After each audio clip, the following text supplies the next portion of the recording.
سلام الله عليكم. عبد الرزاق حمد الله يشعل مواقع التواصل.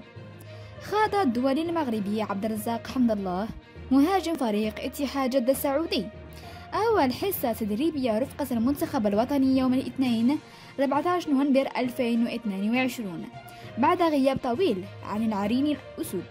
وألهبت صورة عبد الرزاق حمد الله مواقع التواصل الاجتماعي بعدما حصدت أرقاما كبيرة من الإعجاب في وقت قصير من نشرها، إضافة إلى عديد من التعليقات الإيجابية والتشجيعية.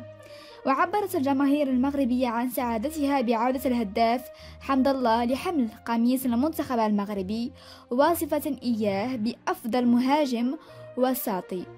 ومنهم من علق على الصورة بعاد الأسد وعادت له الابتسامة، وصورة انتظرناها طويلا. وظهر حمد الله بضحكة عريضة وفرحة كبيرة في حصة التدريبية الأولى للأسود على أرضية ملعب عبد الله بن خليفة بالعاصمة القطرية الدوحة، التي عرفت حضور كل اللاعبين الذين التحقوا بالبعثة الوطنية.